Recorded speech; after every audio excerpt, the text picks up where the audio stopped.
마태복음 16장 13절로 19절. 우리가 이제 송도 헤이븐 처치가 리모델링이 거의 끝나고 이제 마지막 입주 청소를 앞두고 성구 사무용품들 여러 가지 비품들이 들어오면 됩니다. 이때 우리가 더 기도해야 될 것 같아서 하나님의 아버지 마음을 약간 주제를 바꾸어서 우리 헤이븐 처치의 부르심에 대해서 다시 한번 더 그 본질을 함께 나누었으면 좋겠습니다. 같이 한번 읽겠습니다. 마태복음 16장 13절부터 19절까지. 시작. 예수께서 빌립보 가이사랴 지방에 이르러 제자들에게 물어 이르시되 사람들이 인자를 누구라 하느냐? 어떤 이는 예레미야나 선지자 중에 하나라 하나이다. 이르되 너희는 나를 누구라 하느냐? 시몬 베드로가 대답하여 이르되 주는 그리스도시요 살아계신 하나님의 아들이시니이다. 예수께서 대답하여 이르시되 바요나 시몬아 내가 복이 있도다. 이를 내게 알게 한 이는 혈육이 아니요 하늘에 계신 내 아버지시니라. 또 내가 내게 이르노니 너는 베드로라. 내가 이 반석 위에 내 교회를 세우니 음부의 권세가 이기지 못하리라. 내가 천국 열쇠를 내게 주리니 내가 땅에서 무엇이든지 매면 하늘에서도 매일 것이요 내가 땅에서 무엇이든지 풀면 하늘에서도 풀리리라 하시고. 아멘. 아멘.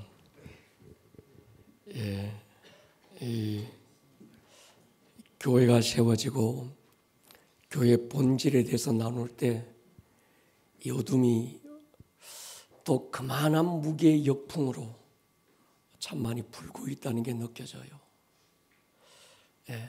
선두에 서 있는 제가 그 역풍을 오롯이 지금 맞으면서 있는데 여러분 중보 많이 해주시기 바랍니다. 하나님은 어떤 분이신가? 하나님은 꿈을 꾸는 분이에요. 태초에 하나님은 꿈을 꾸셨습니다. 또 꿈만 꾸고 계시는 분이 아니라 그 꿈을 이루기도 하시지만 그 꿈을 나누어 주기도 하세요. 하나님이 나누어 주신 꿈을 받은 자, 그 사람을 일컬어서 부르심을 받은 자라 그렇게 말합니다. 여러분 부르심을 받았습니까? 그렇다면 여러분들은 하나님의 꿈, 여러분들의 야망, 여러분들의 야심이 아니라 태초에 꾸셨던 하나님의 꿈을 받은 자들이고, 하나님은 꿈을 받은 자를 통해서 하나님의 꿈을 이루시는 분이죠. 그래서 성령을 받은 사람은 언제나 꿈을 꿉니다. 어르신이든 젊은이든 어린아이든 청년이든 동일한 건 꿈을 꾸는 거예요. 하나님의 꿈은 하나님과 영광을 나눌 영광의 공동체를 세우는 거예요. 하나님의 꿈은 우리의 구원을 넘었습니다. 구원은 은혜의 선물이지 하나님의 꿈은 아니었습니다. 하나님의 꿈을 꾸는 자, 하나님의 꿈을 받은 자, 그를 통해서 하나님의 꿈을 이룰 자들에게 주시는 선물입니다. 십자가는 하나님의 꿈의 첫 단추를 꿰는 것일 뿐입니다. 좀 그만해라. 내가 헷갈린다 지금. 지금 이게 조명이 막 지금 엉켜서 이게 전자 시스템으로 돌아가다 보니까 이게 서로 충돌하고 막 엉켜서 그런 것 같아요. 그래도 여기 조명은 다시 켜줘라. 영상에 비친 내 모습이 귀신 같아.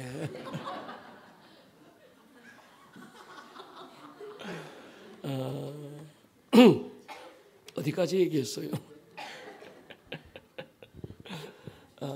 십자가가 중요하지만 십자가는 하나님의 꿈의 단추를, 첫 단추를 꿰는 거예요. 그래서 우리는 늘 구원은 완성이 아니라 성전의 문턱을 넘는 것이다. 그래서 받은 구원에 안주하지 말자고 우리는 외쳤습니다. 구원이 목적이었다면 십자가로 충분했어요. 십자가의 은혜로 구원받은 제자들에게 주님은 또 다른 미션을 줍니다. 성령이 임하기까지 예루살렘을 떠나지 마라. 그래서 구약의 하나님 아버지는 성자 예수님을 기다리게 합니다. 그 예수님 오셔서 아버지의 뜻을 이루신 다음 성령을 기다리게 하지요. 그 성령님이 오시면서 하나님의 나라를 이 땅 가운데 세우십니다. 그 일을 하라고 교회 공동체를 세우신 거예요. 오늘 우리가 읽었던 본문은 교회 하나님의 나라에 관한 굉장히 중요한 말씀입니다. 코로나 이후 이 시즌에 하나님이 집중적으로 조명하고 계신 말씀이 오늘 본문입니다. 코로나를 허락하신 이유가 뭘까? 우리는 한마디로 교회의 회복이었어요. 그래서 우리는 코로나가 처음 터졌을 때 두 가지를 집중했습니다. 마태복음 21장에서 성전을 정화하신 주님의 채찍이 코로나였다. 본질의 회복, 구체적으로 하나님의 꿈을 이루시기 위한 하나님의 열심이었습니다. 그리고 주님께서 교회의 본질을 선포해요. 내 집은 만민이 기도하는 집이다. 아멘입니까? 제 어렸을 때만 해도 교회들마다 크고 작은 교회들 기둥벽이나 벼락박에 붙어있던 어느 교회를 가도 동일한 문구가 붙어있던 게 뭔가 하면 내 집은 만민이 기도하는 집이다. 이게 붙어있었는데 요즘 교회들 가보면요, 아름답고 보기 좋은 어떤 이런 데코레이션으로 취장되어 있지, 정말 이 교회를 세우신 하나님의 본질, 내 집은, 하나님의 집은 만민이 기도하는 집이라는 것에 대해서 개념 자체가 없어지고 말았습니다. 그저 구원받은 사람들끼리 모여서 새치기사, 직사밥보, 떡볶이 먹고 캐나 막 즐기고 노는 곳인 줄로 아는 거예요.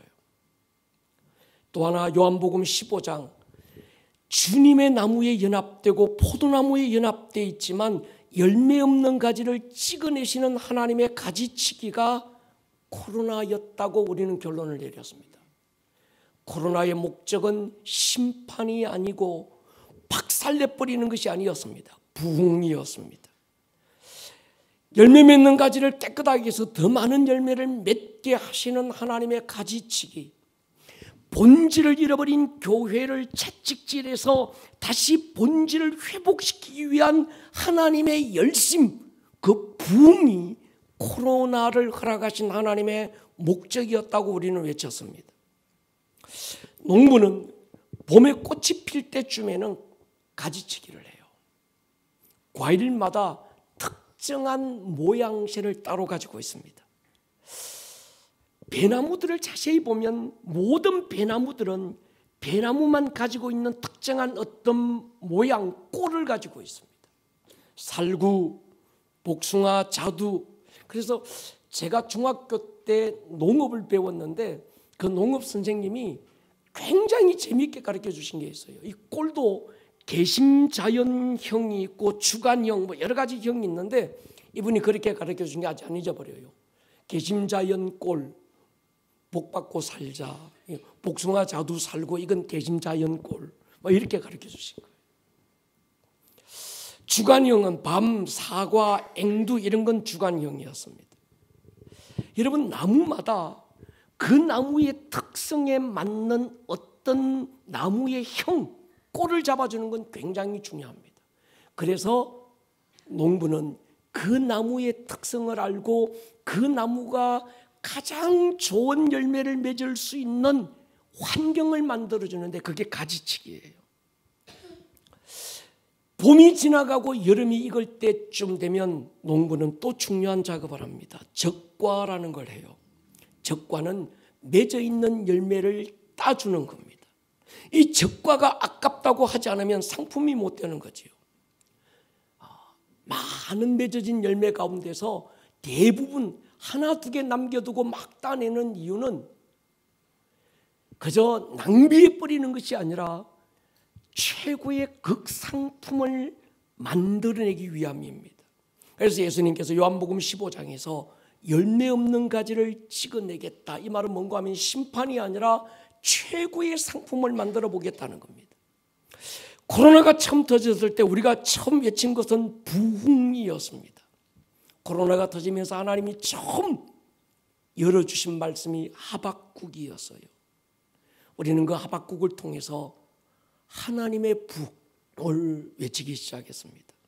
그래서 강단에 지금 LED가 없을 때 버튼 하나 누르면 스크린이 전체 스크린이 쫙 올라가고 뒤에는 오봉산의 그 아름다운 풍경이 통유리가 돼서 쫙 보이면서 마지막 파송의 노래 너의 가는 길에 주의 평강 있어라. 그 다음에 뭡니까? 영광의 왕 막 빵 이러면 스크린이 쫙 올라가면 우리는 황홀해서 와 이제 드디어 파송을 받는구나 막 세상으로 나가는구나. 예배의 마지막은 이게 끝이 아니라 우리의 삶 현장 가운데서 새로운 시작이 예배의 연속이구나 막 가슴 들떠했었습니다. 거기 있는 이 스크린 휘장에다가 대형 파도 기억나지요? 대형 파도가 큰 파도가 확 밀려오는 거 그려놓고 우리는 그 부흥의 파도의 머리를 타고 오시는 그 예수님을 선포하기 시작했습니다. 코로나가 한참 창궐했던 때입니다. 어디서 왔는지 어디로 가는지 누구도 감조차 잡고 있지 못하고 전 세계가 매뉴얼조차 없는 혼란과 혼돈 무질서 속에서 어디로 갈지 몰라서 아주 막 방황하고 있을 그때 우리는 in our day, in our time 우리들의 날 우리들의 시간에 부흥을 달라고 하박국의 심장으로 선포하기 시작했어요. 제가 생각해도 미친 것만 같았습니다. 미쳤든지 제정신이든지 분명한 것은 이 코로나를 통해서 주님은 이 땅의 교회들을 회복시키고 계신다는 건 확실했었어요. 학교 안에서 코로나가 터졌습니다. 구청에서 와서 전수조사를 시작했어요. 교회 CCTV 다 뒤져서 어느 누구 한 사람이 코로나가 터졌다 그러면 좌우에 1m, 2m 사람들 다 뭐 했습니까? 집안에 가둬놓고 그래서 교회는 그분들에게 맛있는 음식을 배달하고 일명 삼겹살 어느 권사님 막 또 보내드리고 약 100여 명의 성도들이 보름간 꼼짝 못하고 직장, 사업 다 올 수도 없대고 갇혀 있었어요. 교회도 2주간 문을 닫았습니다. 그때 우리는 예배가 목마르기 시작했어요. 당연하다고 생각했던 그 예배가 당연한 게 아니었구나. 그래서 인터넷 앞에 앉아서 화장 깔끔하게 하고 양복 차려입고 딱 정장하고 가정 소파 안에서 예배 드리고 예배 드리는 것도 사진 찍어서 또 인증샷도 막 날려보내고 그것도 아쉬워서 예배 끝나고 난 다음 차로 한 분 한 분 쫙 차가 저 앞에서부터 쫙 들어오면 우리는 거기다가 우리 뭐 갖고 갔습니까? 동양갑에 간 커피 목사는 일일이 차에서 한 분 한 분 축복해 주어서 보내고 또 한 분 축복해서 보내고 커피까지 대절하면서 이 혼돈을 우리가 뚫어내보자. 벌써 꿈만 같지요? 소리 높여 찬양할 수 있다는 게 얼마나 행복했고 우리 모여 함께 예배 자리에 앉았다는 그것만으로도 너무 좋았고 그런데 어느새 우리는 또다시 그 소중했던 예배의 감격과 오늘 또 이것이 그저 또 당연한 것처럼 여러분 하나님은 그 코로나를 통해서 예배가 뭔지를 돌아보게 했고, 교회의 본질이 뭔지를 돌아보게 했고, 교회는 기도의 집이다. 교회는 기도하는 아버지의 집이다. 할렐루야. 막 외치면서 하루에 몇 차례씩 10days 리바이벌 10번의 집회 뚫어내고, 앞집에 있는 어떤 누구는 막 예배 드리고 나오는 사람들에게 막 촬영해서 신고한다고 막 동영상 찍고, 그러든지 말든지 우리는 또 막. 그래서 목사가 외친 게 있습니다. 이런 때 벌금 한번 안 내보면 그것도 쪽팔린다. 예배 드리다가 벌금이라도 한번 내보자. 막 꼼지락거리기라도 해보자. 꼼지락거리면 주께서 일하실 거야. 그래서 우리는 아무것도 할 수 없는 그 시간에 꼼지락거리기 시작했어요. 꼼지락거리지 않으면 죽는 줄 알았습니다. 저와 우리 교회는 온 성도들이 한 마음이 돼서 교회의 본질은 기도의 집이라는 데 동의하고, 교회의 모든 비본질적인 것들은 버리기 시작했습니다. 구원을 넘어야 하고, 복음서적 교리적 제자를 넘어서 사도행전적 제자로 가자고, 지금은 그곳을 향해 가야 된다고 방향을 정했었어요. 처음 우리 교회가 세워졌을 때 주님이 주셨던 마음은 사도행전적 교회였습니다. 많고 많은 교회 가운데 또 하나의 교회가 아니라, 주님이 땅에 몸으로 오셨다가 가슴 찢고 가슴에 담고 오신 교회 하나 꺼내놓고 하늘로 가실 때, 우리는 그 교회는 어떤 교회일까? 그 교회에 대한 꿈이 있었어요. 그래서 아름다운 꿈의 교회는 아름다운 어느 목사의 꿈도 아니었고, 아름다운 어떤 성도 개인의 꿈이 아니었습니다. 아름다우신 하나님의 꿈이라 아름다운 꿈이었고, 그분의 꿈이 공동체 교회라서 우리 이름이 아름다운 꿈의 교회였습니다. 그 교회는 사도행전 바로 그때 그 교회라는 확신이 있었습니다. 사도행전적 교회는 사도행전적 평신도가 만드는 거예요. 우리는 교회론을 바꾸자, 교회 패러다임을 바꾸자, 목회의 패러다임도 한번 바꾸어 보자. 그래서 그때 우리가 붙들었던 말씀이 에베소서 4장이었습니다. 시작. 그가 어떤 사람은 사도로, 어떤 사람은 선지자로, 어떤 사람은 복음 전하는 자로, 어떤 사람은 목사와 교사로 삼으셨으니, 이는 성도를 온전케 하여 봉사의 일을 하게 하며 그리스도의 몸을 세우려 하심이라. 이 말씀을 띄워놔 보세요. 지우지 마시고, 이 말씀은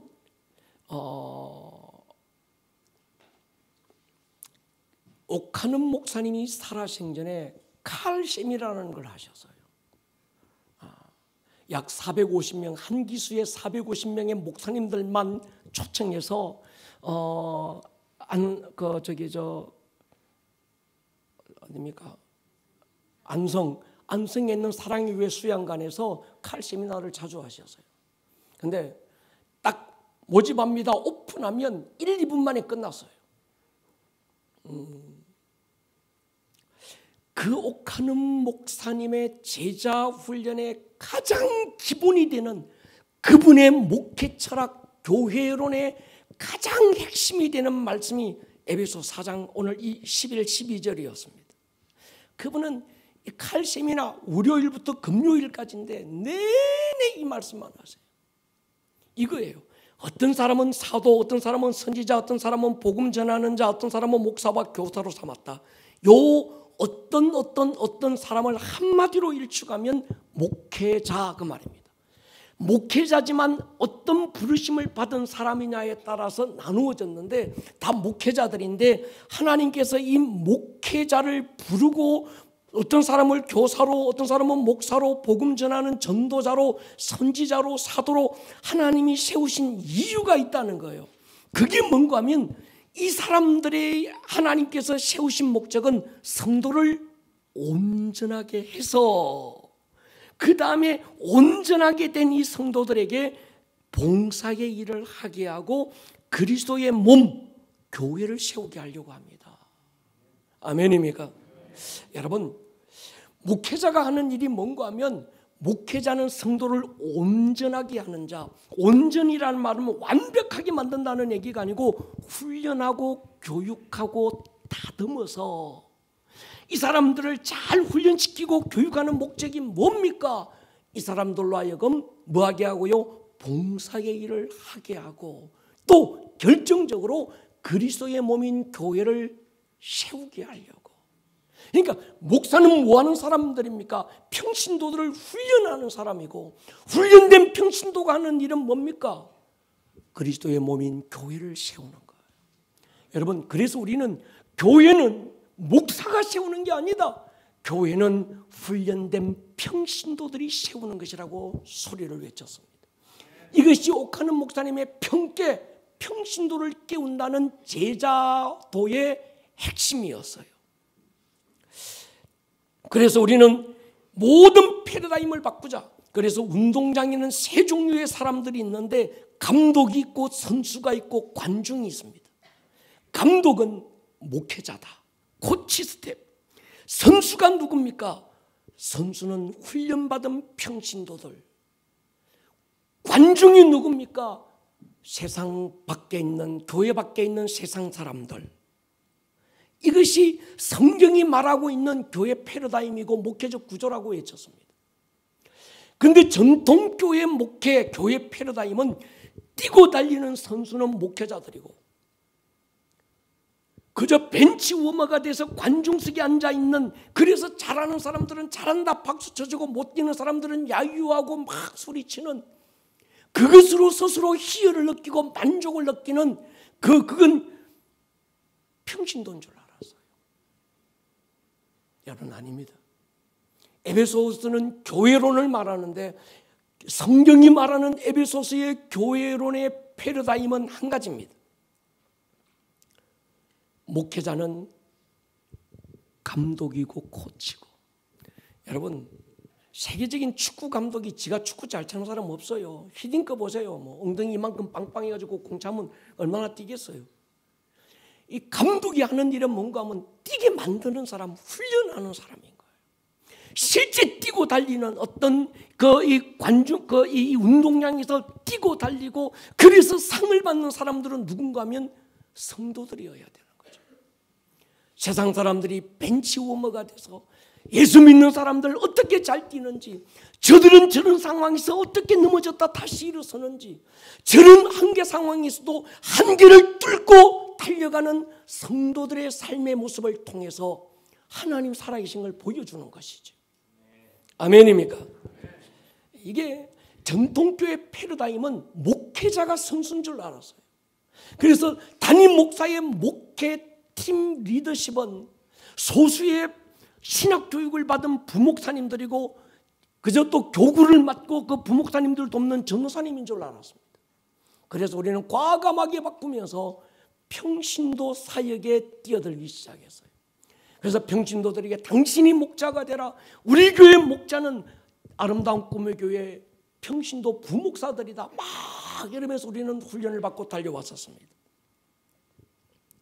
한국교회 그 목회자들 속에 그런 얘기들이 있었어요. 목회에 성공하려면 두 가지는 해야 된다고 그랬어요. 하나는 목사가 목회하고 막 쭉 뛰고 달리다가 폐병 걸려서 죽을 뻔했든지 암 걸려서 뭐 하나 잘라내든지 그러면 목회되고, 또 하나는 사모가 일찍 죽든지 막 뭔가가 이런 목회자의 희생과 헌신과 그 번아웃되는 그 어떤 거기에서 목회가 뭔가 성공하는 줄 아는 거예요. 근데 여러분 그러지 않습니다. 감독이 지가 잘 뛰면 안 돼요. 감독은요, 잘 뛰게 만들어주는 사람입니다. 아멘입니까? 예, 이건 아마 그 중세 때, 정확하게는 AD 313년 사도행전의 교회가 끝나고 AD 313년에 로마의 콘스탄틴이 기독교를 국교로 만들면서 바벨론 종교와 기독교가 짬뽕되고 캐톨릭이 시작되면서 그 캐톨릭이 모든 교회 패러다임을 사도행전에서는 성령받은 사도들의 행전이 아니라 성령받은 평신도들의 행전이었는데, 스데반 집사, 빌립 집사 같은, 아니면 뭐 어떤 이 바울과 함께 하나님의 일을 이루었던 그 동력자들, 평신도 동력자들, 그들을 통해서 교회가 세워지고 하나님의 일이 이루어진 게 사도행전이었는데, 그게 끝나면서 이젠 사제들 중심이 된 겁니다.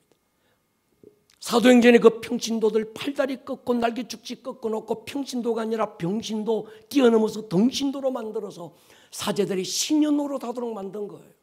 그러면서 교회는 그때부터 교리화되고 힘을 잃어가기 시작하고 타락하기 시작한 거예요. 여러분, 사도행전적 교회는 사도행전적 평신도가 만드는 것입니다. 사도행전적 평신도는 사도행전적 영성으로 만들어지고, 그 사도행전적 영성은 사도행전의 예배가 만드는 거예요. 그래서 사도행전적 교회의 가장 핵심은 예배가 살아야 합니다. 종교적인 예배, 교리적인 예배, 어떤 형식과 모양적인 예배 갖고 안 되는 겁니다. 생명 없는 그런 어떤 그 화석화된 그 큰 공룡, 화석화된 공룡의 모습으로는 안 된다는 거예요. 그 안에 생기가 불어가야 될 줄로 믿습니다. 그래서 우리는 정말 이 사도행전적 평신도를, 사도행전적 교회를 10년간 외치면서 목숨 걸고 제자훈련과 아름다운 동행을 해왔었습니다.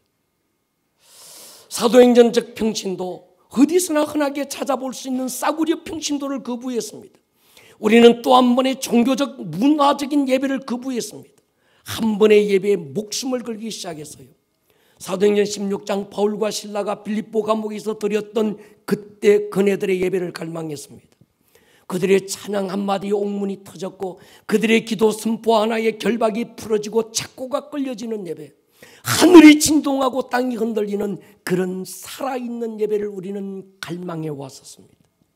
사도행전적 교회는 교리적인 제자훈련 잘하고 아름다운 동행 통해서 성령 받게 만들고, 안수에서 방언하고 귀신 쫓고 은사 막 병 고쳐지고 은사가 나타나는 그런 교회가 저는 사도행전적 교회라고 생각했습니다. 그래서 이 은사 운동 얼마나 열심히 했는지 모릅니다.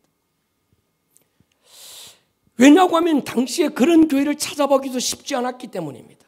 그런데 코로나가 터지고 하나님께서 우리의 눈을 새롭게 열어주셔서요, 사도행전적 교회는 그저 안수에서 방언하고 성령 받게 만들고 병 고치고 귀신 쫓고 막 이런 은사 운동하는 교회가 사도행전적 교회가 아니라는 겁니다. 내 집은 만민이 기도하는 집이라는 것에 눈이 열리면서 사도행전에 대한 새로운 조명이 밝혀지기 시작했는데, 사도행전 8장에 빌립 집사 한 사람이 사마리아로 건너가면서, 사마리아는 한 도시가 주인이 바뀌고 공기가 달라지고 한 도시가 하나님께 막 돌아오는 그 핵심의 평신도가 있는 거예요. 사도행전 19장에 바울과 12명의 성령 받은 그 성도들을 중심으로, 제자 훈련된 그들을 중심으로 그 에베소라는 당시 큰 신흥 도시가 전체 공기가 달라지고 주인이 바뀌기 시작하는 거예요. 그래서 사도행전적 교회는 단순히 성령 받고 은사운동하고 방언하고 랄랄라 떼떼떼 막 하고 귀신 쫓고 막 그런 열심 내는 교회도 중요하지만, 그걸 뛰어넘어서 그 교회를 통해서 그 도시가 달라져야 되는 거예요. 도시의 주인이 바뀌는 교회가 사도행전적 교회라는 데 우리는 눈을 열기 시작했습니다. 주님이 마태복음 16장에서 처음 교회를 언급하셨을 때 교회를 통해 꾸신 꿈이 바로 이런 교회였어요. 전에도 말씀 한번 드렸는데, 지난 이스라엘을 방문했을 때 아마 그 자리에 계셨던 분들은 아직도 생생한 추억이 되어 있을 한 사건이 있었습니다. 갈릴리 선상 예배. 그때 그 자리에 있었던 분, 할렐루야, 특별했었어요.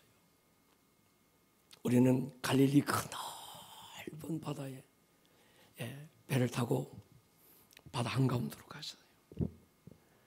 거기서 워십을 하고 예배를 드리고 찬양을 하는데, 저는 정말 주님이 무리로 걸어오실 것 같더라고요. 그때 있었던 분들 그랬잖아. 누가 그때 계셨더라? 지성이 집사님 그랬죠. 또 누가 있었습니까? 집사님 그랬죠, 그죠? 펑펑 저 집사님도 울고 뭐 우리는 이미 제정신들이 아니었어요. 그 갈릴리 선상 배 안에서 저기서 뭔가 보니까 아찔하게 사람들 야 주님이 막 걸어오실 것만 같은 어떤 거. 우리는 서로 끌어안고 축복하고 서로 기도해주고 막 눈물 콧물 범벅돼서 아마 그때 그 사람들은 갈릴리 호수 제대로 쳐다보지도 못했을 거예요. 그 임재에 막 갇혀가지고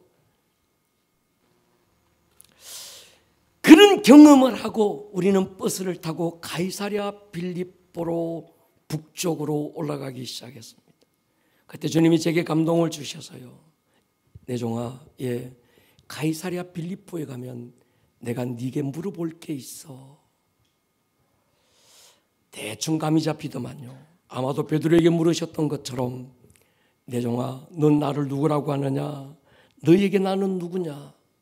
물으실 테고 나는 대답할 말이 준비되어 있었습니다. 주는 그리스도시요 살아계신 하나님의 아들입니다. 이제 마음 단단히 먹고 약 1시간을 북쪽으로 헐몬산이 있는 단지파가 살고 있는 그 북쪽으로 우리는 막 차를 타고 올라갔습니다. 그리고 가이사랴 빌립보 언덕에 올랐을 때 주님의 감동이 밀려왔어요. 그리고 주님이 물었습니다. 내 종아, 약 1시간을 버스로 달려서 북으로 그리고 가이사랴 빌립보 언덕 여기까지 네가 왔는데 내가 그때 제자들을 데리고 이곳에 왜 왔는지 아니? 전혀 예상하지 못했던 질문이었어요. 당황했지만 여러 가지로 생각해 봤습니다. 사실 이스라엘의 북쪽은 솔로몬 이후 르호보암이 왕이 되면서 남북으로 나누어집니다. 북이스라엘은 여로보암이 통치하면서 이방 민족들과 피를 섞기 시작했고 특히 여로보암이 가이사랴 빌립보 그곳에 금송아지를 만들고 금송아지가 하나님이라고 섬기게 합니다. 그리고 더 중요한 건 거기다가 예루살렘보다 훨씬 더 큰 제단을 만들어 놓고 그 제단에서 예배하게 했어요. 성도들이 6월절 절기가 되면 예루살렘으로 내려가는 걸 막기 위해서 그곳에 단을 쌓았던 겁니다. 그 도시 전체가 내려다보이는 그 언덕 위에 큰 동굴이 있고 그리고 그 동굴 바로 옆에 목동의 신 판을 섬기는 신전이 있었습니다. 그 동굴은 어마어마합니다. 끝이 안 보여요. 그래서 사람들은 아마 이 동굴이 음부로 내려가는 문이고 이 대문으로 들어가면 저 동굴의 끝은 음부와 닿아있다고 생각했습니다. 그리고 그 음부의 대문 위 가장 높은 언덕에 로마 황제 가이사의 신전이 버티고 있었고 신전 앞에 어마어마한 황제의 신상이 세워져 있었어요. 그 도시에 사는 사람들은 의무적으로 황제의 신상에 엎드려 절하면서 이 도시가 황제의 도시고 황제가 주인이라는 것을 인정해야 했어요. 그래서 많은 이름 가운데 가이사라는 로마 황제 이름을 붙이고 빌립이라고 하는 어떤 이 총독의 이름을 따서 도시의 이름을 지었던 건 이 도시는 황제가 주인이고 황제의 도시라는 걸 암시했던 겁니다. 음부의 대문을 왼쪽에 두고 오른쪽으로는 판신전을 두고 위로는 황제 가이사의 신상 앞에서 주님은 제자들에게 물었어요. 얘들아, 사람들이 나를 누구라고 하더냐? 누구라고 했지요? 세례 요한, 또 선지자 중에 하나라고 했습니다. 그때 베드로가 주님 다시 물어요. 너희는 나를 누구라고 하느냐? 사람들이 주님을 누구라고 하는가 주님 별 관심이 없었습니다. 많고 많은 사람들 가운데서 주님이 지명하여 선택하여 불렀던 제자들만큼은 주님이 그들에게 어떤 분인지를 분명하게 하고 싶었던 거예요. 너희는 나를 누구라고 하느냐? 이게 주님의 질문의 핵심이었어요. 베드로가 성령에 감동돼서 인류 역사상 처음으로 어마어마한 대답을 내놓습니다. 그게 뭐죠? 주는 그리스도시요 살아계신 하나님의 아들입니다. 물론 아버지가 그를 알게 했던 거예요. 그리스도, 히브리어로 메시아, 풀이하면 기름 부음을 받은 자. 누구에게 기름 붓는가? 세 사람에게 기름 부으세요. 왕, 제사장, 선지자. 주는 그리스도시요, 이 말은 뭔가 하면 예수님 당신이 왕입니다. 로마 황제의 그 어마어마한 신상 앞에 정말 외적으로 볼 때는 초라한 예수님의 행색, 그리고 12명의 똘마니들, 로마 황제의 신상과 신전에 비하면 정말 보잘것없고 누추하고 초라하기 짝이 없는 그 현장 앞에서 베드로가 고백해요. 저 어마어마한 권력과 힘의 상징을 가진 이 가이사가, 로마 황제가 이 도시의 주인이 아닙니다. 이 도시의 진정한 주인은 예수여 바로 당신입니다. 그것이 주는 그리스도시요 그 말인 거예요. 주님 베드로를 축복해요.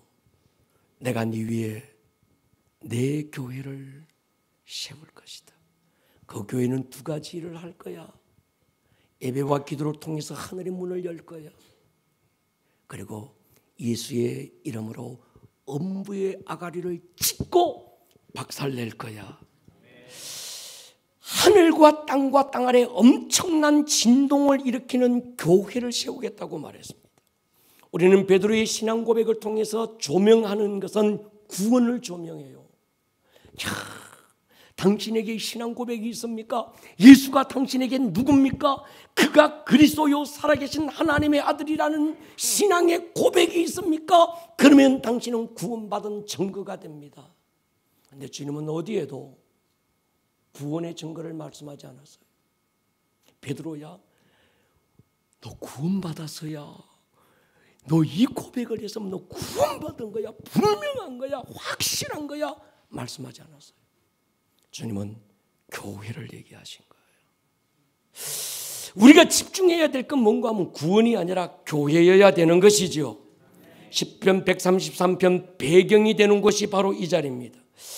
시편 133편 한번 보십시오. 1절부터 시작. 보라, 형제가 연합하여 동거함이 어찌 그리 선하고 아름다운고, 머리에 있는 보배로운 기름이 수염 곧 아론의 수염에 흘러서 그의 옵기까지 내림 같고, 헐몬의 이슬이 시온의 산들의 내림 같도다. 거기서 여호와께서 복을 명령하셨나니 곧 영생이로다. 아멘. 시편 133편 참 아름다운 다윗의 시인데 그 시의 핵심은 교회예요. 형제가 연합하여 함께 있는 곳, 공동체 교회인 줄 믿습니다. 하나님이 보실 때 선하고 아름다운 곳, 그게 교회예요. 여러분, 교회가 연약함이 있습니다. 때로 교회가 엎어지고 뒤집어지고, 교회가 참 아직도 연약한 사람들이 모여서 연약함이 있지만, 그럼에도 불구하고 교회는 하나님 보실 때 선하고 아름답습니다. 대제사장 머리에 기름이 부어지고 그 기름이 수염을 타고 흘러서 옷깃까지 쫙 흘러내림같이, 시온의 이슬이 시온의 산들의 내림과 같다. 헐몬의 이슬이 시온의 산들의 내림과 같다. 여러분, 갈릴리에서 1시간쯤 차를 타고 올라가면 단지파 그 위에 가이사랴 빌립보가 있고, 가이사랴 빌립보 거기서 조그만 30분쯤 차를 타고 올라가면 이스라엘 최북쪽 끝, 우리나라 백두산보다도 더 높은 헐몬산이라는 산이 있어요. 만년설이 덮여 있어요. 제가 처음 이스라엘을 갔을 때 이 산을 올라갔습니다. 거기서 리프트를 타고 한참 올라갑니다. 제가 그때 처음 갔을 때 리프트가 정지되어 있더라고요. 아무 운행은 안 한대. 그래서 제가 사무실로 찾아갔어요. 영어도 잘 못하면서 대놓고 그냥 내가 한국에서 왔다. 이 헐몬산에 올라가서 하나님께서 나를 기도하라고 했는데 이걸 운행 안 해주면 안 된다. 근데 이 사람은 이미 다 끝났다는 거예요. 이미 갔다 오면 당신 내려갈 때 이미 늦어진다 막 그래요. 괜찮다. 한국에서 여기까지 왔는데 당신이 만약에 뭐 우리를 못 올라가게 한다고 한다면 이건 내가 여기까지 온 보람이 뭐 있겠느냐. 이 사람이 한참 자기들끼리 구슬구슬 맞고 일어나서만 그때 그 목사님 한 분하고 대전에 계시는 목사님 한 분 둘이 갔는데 보내주겠대요. 그래서 저희 둘을 위해서 특별히 리프트가 헐모산 아래부터 꼭대기까지 쫙 한참으로 올라가서 그 꼭대기 올라가서 두 손 번쩍 들고 막 축복하기 시작했습니다. 그 높은 헐몬산에 밤이 되면 이슬이 쫙 내리는데 그 이슬이 땅속으로 스며들었다가 터져 나오는 곳이 가이사랴 빌립보였어요. 그래서 가이사랴 빌립보에서 이 어떤 여로보암이 세웠던 이 제단까지 올라가는 그 과정에 보면 중간에 셈의 근원이 되는 헐몬의 이슬이 만년설이 녹아서 그 땅속으로 스며들었다가 그것이 한 엄청난 저 밑으로 셈의 근원이 돼서 터져 나오는 곳이 바로 거기 있습니다. 물이요, 여러분, 어마어마한 물이 쏟아져 내려와서 강처럼 막 흘러갑니다. 우리나라 삼수령 있잖아요. 태백에 가면 삼수령 아시죠? 거기가 대한민국의 물의 근원지래요. 한강으로, 낙동강으로, 또 무슨 천입니까? 저기 그 천 이름 뭐죠?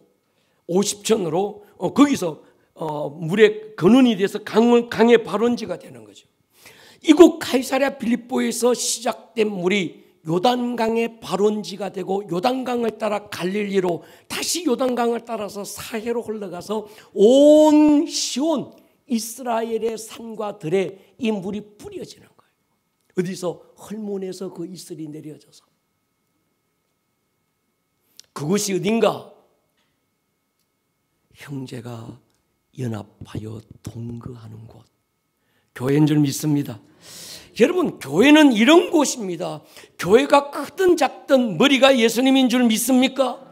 주님 보실 때 주님의 교회는 이처럼 아름다운 거예요. 거기서 하면서 주님은 장소를 말씀하는데 거기서 내가 뭡니까? 하나님께서 복을 명령하셨대요. 여러분, 교회가 소중한 줄 믿습니까? 10,000명이 모이는 교회 머리도 예수님 한 분이고 100명이 모이는 교회 머리도 예수님 한 분이라고 한다면, 서로 다른 예수님이 아니라 동일한 예수님이라고 한다면 교회 하나가 세워진다는 게 보통 사건이겠습니까? 하늘에서는 엄청난 축제가 천사들의 노래와 함께 벌어지고 이 세상에는 세상 임금 마귀가 쫄아서 떨고 있는, 특히나 그저 인본적이고 세속적이고 종교화된 어떤 그런 교회가 아니라 사도와 선지자의 터 위에 세워진 교회, 음부의 권세와 영적 전쟁하는 교회, 예배와 기도로 하늘의 문을 여는 교회, 주님이 그토록 세우고 싶어 하셨던 다윗의 장막을 재현하고 처음부터 본질이었던 이 도시의 주인을 바꾸는 영적 파워가 있는 교회가 세워진다고 할 때 이 일이 예사롭겠냐는 거예요. 아멘입니까? 여러분, 우리가 헤이번 처치 하나, 아름다운 꿈의 교회 하나 세운다고 할 때 그 가치를 여러분들은 인정하고 계셔야 돼요. 우리는 또 하나의 교회를 세우기를 처음부터 거절했습니다. 또 한 사람의 목사이기를 거절했어요. 이번 헤이번 처치도 마찬가지입니다. 그저 또 하나의 교회 세우자는 게 아닙니다. 시편 133편에 주님이 보실 때 정말 헐몬의 이슬이 땅속으로 스며들어서 시온의 산들에 쫙 모든 산들을 살리는 그런 교회, 아론의 머리에 부어졌던 기름이 수염을 타고 내려서 그의 옷깃을 막 적셔가는 그런 교회. 할렐루야. 우리는 그런 교회에 대한 갈망이 있습니다. 그래서 우리는 처음부터 사도행전적 교회를 갈망했어요. 사도행전적 영성과 예배를 일으키는 그런 사도행전에서나 찾아볼 수 있는 그런 평신도를 갈망했습니다. 음부의 권세와 맞짱 뜨는 군하시는 하나님의 군대, 기도와 예배로 신랑되신 예수님을 갈망하는 신부. 그래서 우리는 이 둘을 합쳐서 군하시는 신부가 되자고 외쳤습니다. 여러분, 인천은 대한민국의 또 하나의 도시가 아닙니다. 하나님 나라 차원에서 아브라함은, 하나님 나라 차원에서 예루살렘은 굉장한 특별한 의미가 있어서요. 아브라함을 선택한 것도, 예루살렘을 선택하신 것도 하나님의 특별한 섭리였습니다. 아브라함을 믿음의 조상, 복으로 선택하신 건, 아브라함 내가 막 너 복 터지도록 내가 복 부어줄게, 그게 아니었습니다. 복을 담는 저수지가 아니라 그 저수지에 파이프를 연결해 놓고 그에게 담겨 있는 복이 열방과 열국과 열왕들에게 하나님은 흘러가기를 원하셨습니다. 예루살렘도 마찬가지입니다. 그곳에서 시작된 하나님의 나라가 예루살렘만 복받고 민족주의가 돼가지고 예루살렘은 특별하다, 그게 아니었습니다. 하나님은 아브라함을 특별하게 선택하신 건 아브라함을 위함이 아니라 아브라함에게 믿음의 파이프가 돼서 열방과 열국에게 하나님의 복이 흘러가기를 원했고, 예루살렘도 예루살렘이 복의 근원이 돼서 하나님은 또 열방과 열국으로 하나님의 나라가 퍼져가기를 원했던 거예요. 아멘입니까? 그래서 다윗이 이곳 시온성 예루살렘을 집중했던 겁니다. 왕이 되기 전 골리앗의 머리를 이곳 시온 성벽에 걸어놓고 시위하잖아요. 왕이 되면서 가장 먼저 시온성을 점령하고 그 이름을 다윗성이라 바꿉니다. 그리고 기럇여아림에 방치되어 있던 70년간 방치되어 있던 하나님의 언약궤를 이곳 다윗성으로 모셔다가 그 안에서 33년 멈추지 않는 예배와 기도를 이어갔어요. 이유가 뭘까요? 하나님의 꿈이 뭔지를 알았던 거예요. 그래서 다윗을 가리켜서 이는 내 마음에 합한 자라고 하는 겁니다. 여러분, 인천은 이 민족에게 특별합니다. 아멘입니까? 우리가 살고 있어서 특별한 게 아니라 하나님 보실 때 특별한 도시가 인천입니다. 예루살렘이 하나님께 특별했던 것처럼 인천은 특별해요. 아브라함이 특별했던 것처럼 저와 여러분들의 교회가 특별한 줄 믿습니다. 여러분, 이스라엘도 우리나라처럼 남북은 길쭉하고 동서가 짧아요. 전 세계 220여 개 나라 가운데 가장 작은 두 나라, 이스라엘과 대한민국. 나라가 분단되고 서로에게 총칼을 겨누고 있는 두 나라, 이스라엘과 대한민국밖에 없습니다. 1885년 두 개의 나라에서 두 명의 선교사가 조선 인천으로 들어옵니다. 그로부터 70년 후 22개 유엔군 연합군이 인천으로 들어와서 나라를 구해요. 그로부터 70년 후 올해 9월에 222개국 두 개 나라가 70년 후에 22개 나라, 거기서 또 70년 후에 222개국이 1만 명의 기도의 사람들이 이 땅 송도로 들어옵니다. 그리고 세계 선교의 방향을 결정하는 로잔 대회가 저기서 열려요. 송도 헤이번 처치에서 5분밖에 안 걸리는 송도 컨벤션 센터에서 있습니다. 2020년 코로나가 처음 터졌을 때 데이빗 박 목사님이 우리 교회에 오셔서 처음 선포했던 게 인천 상륙작전이었어요. 이번에 기도하다가 우리 교회를 향한 주님의 마음이 자기 안에 너무 뜨겁게 느껴져 온다고, 얘기해도 되냐고 조심스럽게 얘기하시라고 목사님, 하나님께서 아름다운 꿈의 교회를 인천 이 도시를 위해서 특별하게 쓰신답니다. 그러면서 인천 상륙작전을 선포하고 가셨어요. 우리 교회가 인천 상륙작전을 해서 이 도시를 구할 것이라고 선언해 주셨습니다. 그 후에 우리는 성전 건축을 포기하고 기도의 집이 시작됐습니다. 다윗의 장막 기도의 집은 인천 상륙작전을 통해 이 도시의 주인을 바꾸는 사명 부르심을 받은 거예요. 여러분, 우리가 대한민국 태어나고 싶다고 태어났습니까? 만약 여러분들이 아프리카에 태어났다고 생각해 보세요. 아프리카의 저 산족 아니면 그 오지에 있는, 거기 가보니까 어떤 여자들이 혀를 구멍을 이만큼 뚫어놓고 있더만요. 그게 미인이래. 하여튼 아마 지금 여기서 폼 잡고 계시는 분들 아마 거기에 태어나셨으면 다 그러고 계셨을 거예요. 그런데 주의 은혜로 여기 태어나서 얼굴에 분 바르고 얼마나 이쁘게 앉아 계십니까? 여러분, 생각해 보세요. 우리는 본질적인 질문이 필요합니다. 여러분, 대한민국에 태어나고 싶어서 태어났습니까? 그분들은 그 오지에 태어나고 싶어서 태어났겠어요? 인천이라는 이 도시에 살고 싶어서 여러분들 오늘 살고 있습니까? 아름다운 꿈의 교회에 다니고 싶어서 다니고 있습니까? 아니잖아요. 여기에는 하나님의 특별한 섭리가 있다는 걸 인정하십니까? 저는 제가 인천에서 목회하리라고 상상도 안 해봤어요. 생각해 보십시오.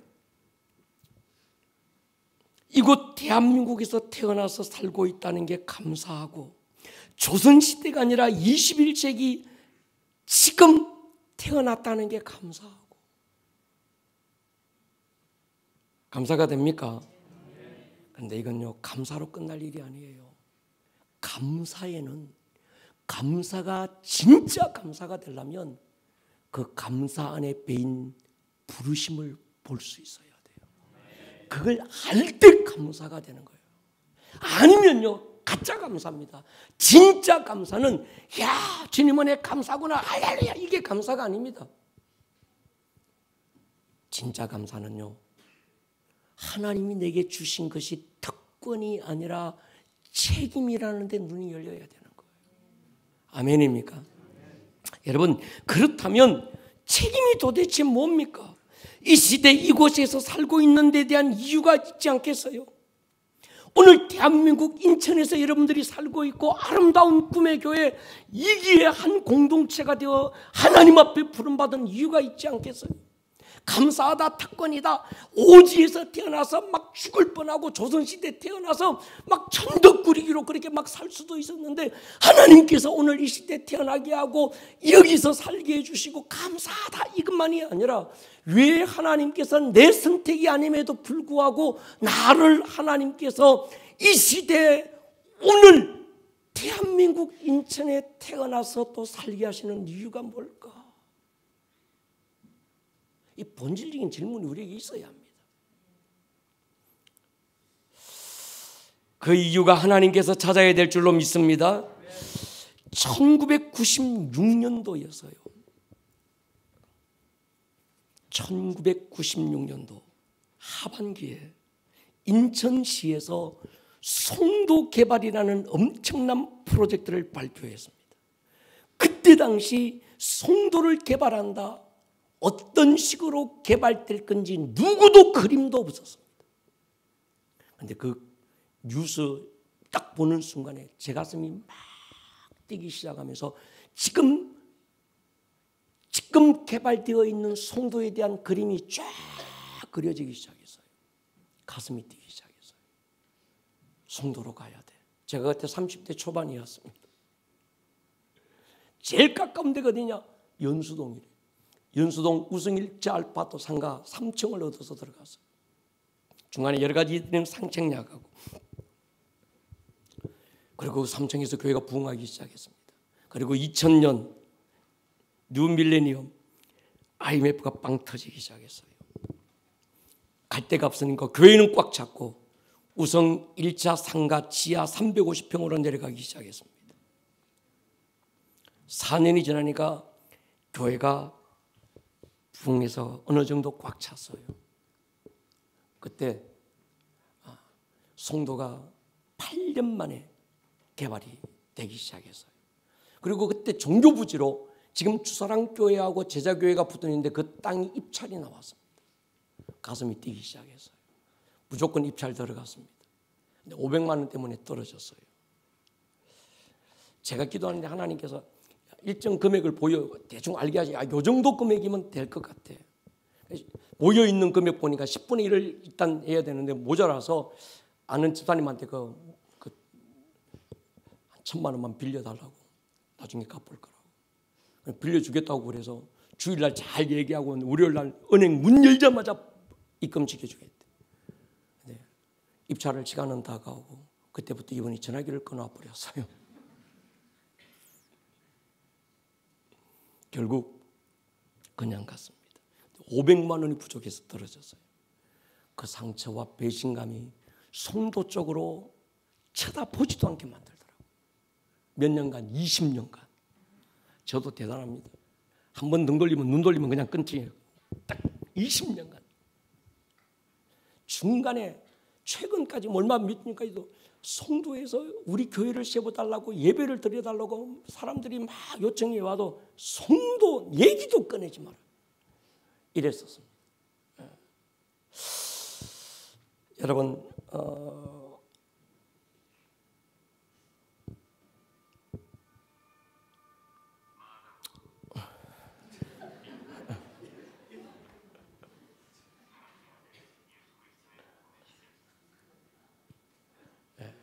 굉장히 은혜스럽습니다. 예, 제가 지금 마음의 상처가 아직도 진정이 안 돼서 여러분 그렇게 성도가 지워지다가 지금부터 3년 전에 새 첫 주일인데 하나님께서 이 도시를 위해서 기도하라고 그래서 첫 주일 예배 때 우리 교회는 인천을 위해서 기도합시다 선포했습니다. 그리고 그 다다음 주에 성도에 있는 글로벌 캠퍼스 리디머 처치에서 이승민 전사를 콜링했어요. 영어로 설교할 사람이 필요하다.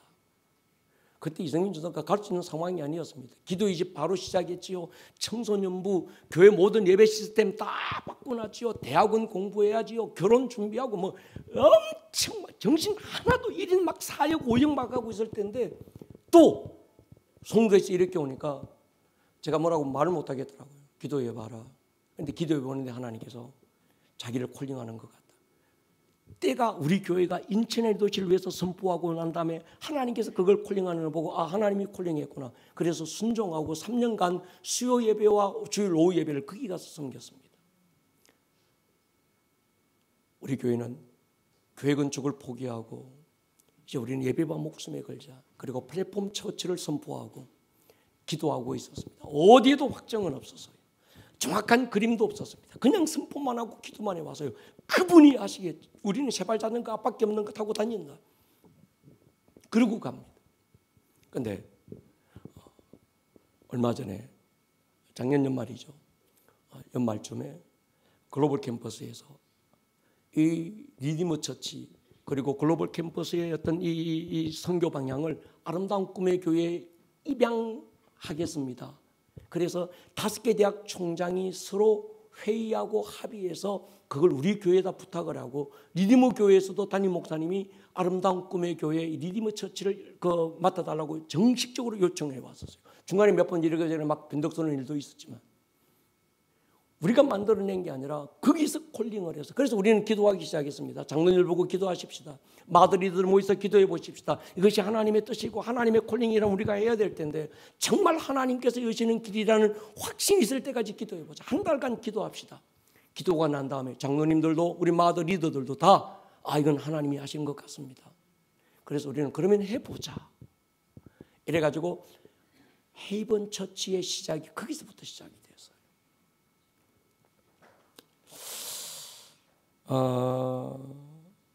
여러분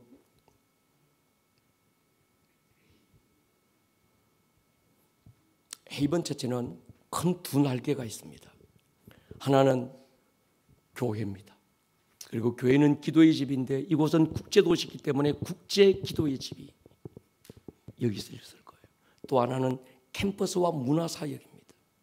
매주일 오전 11시 예배는 한국 예배가 드려지고 오후 2시는 영어 예배가 청년들을 중심으로 이어질 겁니다. 그리고 매일 인천 기도의 집 유튜브와 연계가 돼서 영어로 기도의 집 사역이 그곳에서 이어질 거예요. 체랴 기도회는 이곳 센터 처치로 그들이 오고 수요 예배는 글로벌 캠퍼스 안에서 그리고 예배당 안에서 함께 드려지게 될 겁니다. 인카운트도 아름다운 동행도 여기 센터에서 함께 이루어질 거예요. 그리고 그곳의 모든 재정은 헌금은 이곳 센터로 들어오고 필요한 재정은 여기서 100% 지출할 것입니다. 우리는 원처치 하나의 교회이고 한 몸 공동체로 연합되고 연결된 교회를 천명했습니다. 여러분 저는 80년대 초 그리고 중반 한국 교회 붕을 경험했어요. 그 붕의 출발은 캠퍼스였습니다.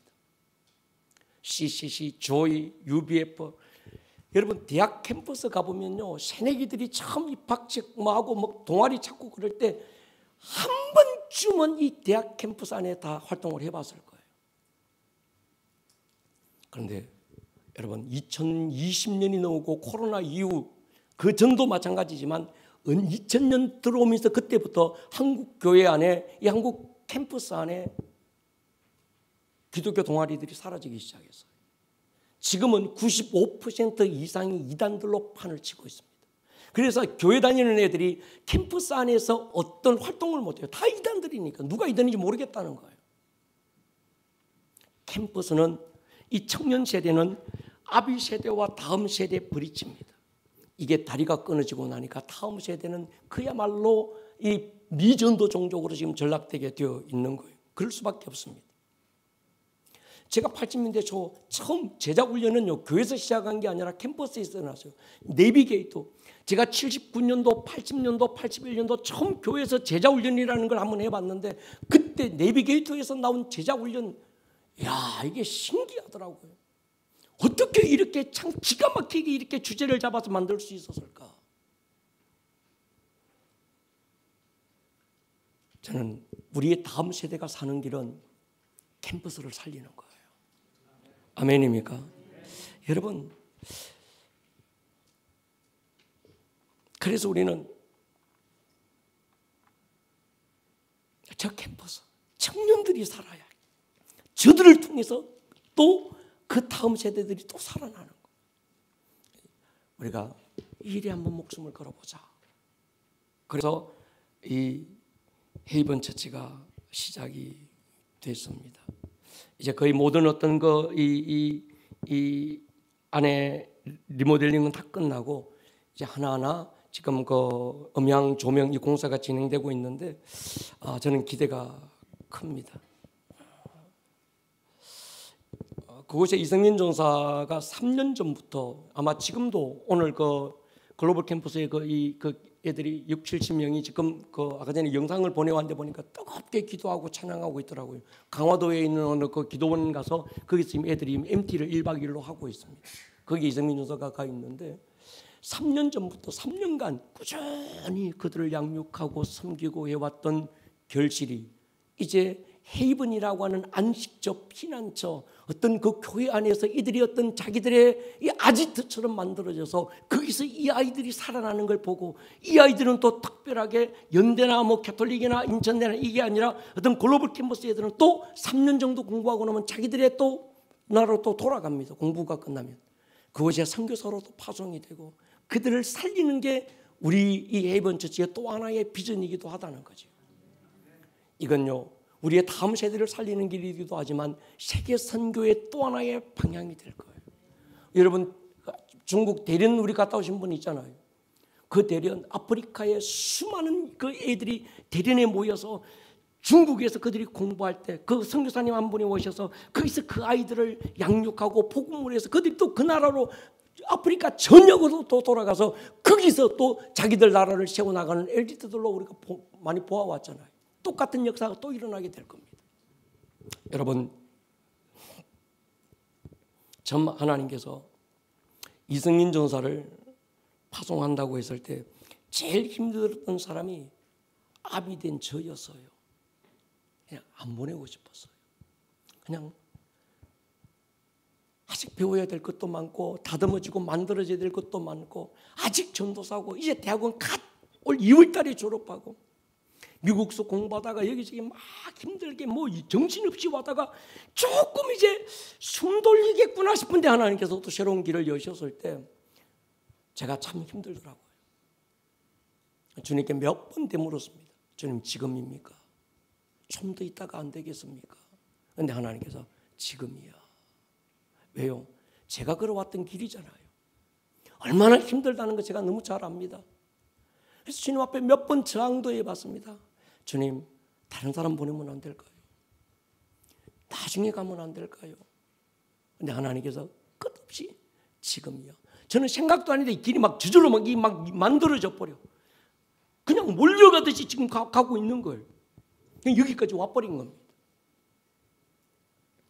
여러분, 송도 헤이븐 처치는 이런 교회가 됐으면 좋겠다는 마음으로 성경 구절 하나를 띄워보면 좋겠습니다. 요한복음 10장 3절입니다. 문지기는 그를 위하여 문을 열고 양은 그의 음성을 듣나니 그가 자기 양의 이름을 각각 불러 인도하여 내느니라. 우리는 이 말씀을 요한복음 10장을 읽고 묵상할 때 목자와 양만 생각해요. 예수님은 목자고 선한 목자, 우리는 양이요. 목자는 우리의 이름을 부르고 우리의 이름을 알고 계셔. 우리는 목자의 음성을 알아. 그런데 목자와 양 사이에 결정적으로 중요한 한 역할을 가진 존재가 있다는 걸 잊어버려요. 그가 누굴까요? 문지기라는 거예요. 문지기는 잠들 수 없습니다. 왜냐고 하면 목자가 언제 올지 모르고 오시면 양들의 이름을 부를 텐데 그 양들의 이름을 부르는 목자를 위하여 양들을 위하여 문을 여는 문지기가 필요했던 거예요. 만약에 목자가 와서 양들의 이름을 막 부릅니다. 주희야 불렀는데도 이 목자가 문을 안 열어줘. 그러면 안에 있는 이 주희 양이 목자가 나 부르는데 나가야 되는데 그런데 아무도 문을 안 열어줘. 배는 거 보고 목자를 따라가야 되는데 갈 길이 없는 거예요. 왜? 문을 열어주는 자가 없는 거예요. 문지기가 없는 거예요. 여러분, 저는 성도의 헤이번이 문지기가 될 줄 믿습니다.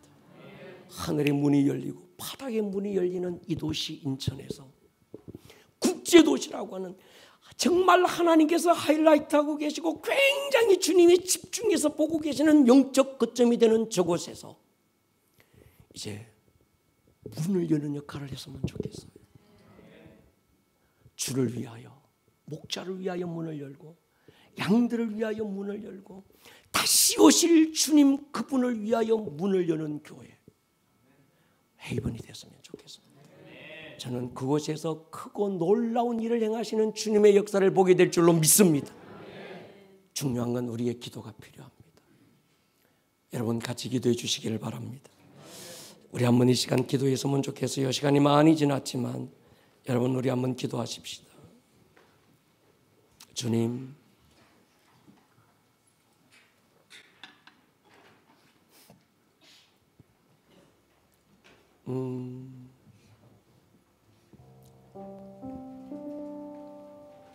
주님은 지금도 주님 다시 오시는 그분의 발자국 소리를 듣고 그분을 위하여 문을 여는 교회가 어디에 있을까 찾고 있습니다.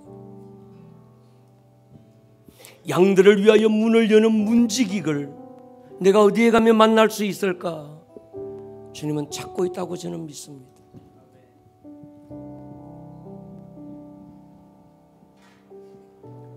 문을 열어주는 교회가 없어서 문을 열어주는 어느 믿음에 깨어있는 사람들이 없어서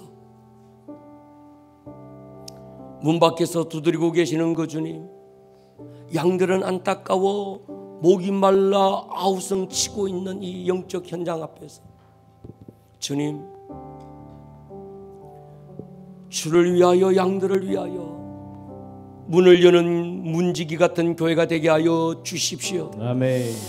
아름다운 꿈의 교회가 또 플랫폼으로 떠나는 헤이번 처치가 주님 이 사명을 감당하게 하여 주십시오. 아멘.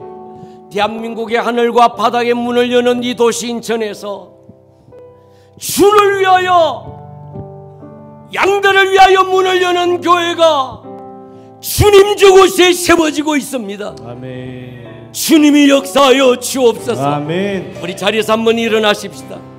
그리고 두 손 번쩍 들고 한번 중보하며 선포해 주십시오. 주님, 헤이번이 바로 이런 교회가 되기를 원합니다. 아멘. 다음 세대 문을 열어주는 교회가 되기를 원합니다. 아멘. 주님, 국제 기도의 집에 문을 여는 교회가 되기를 원합니다. 아멘. 하늘의 문을 여는 교회가 되게 하여 주옵소서. 아멘. 주여 한번 부르고 기도합니다. 주여.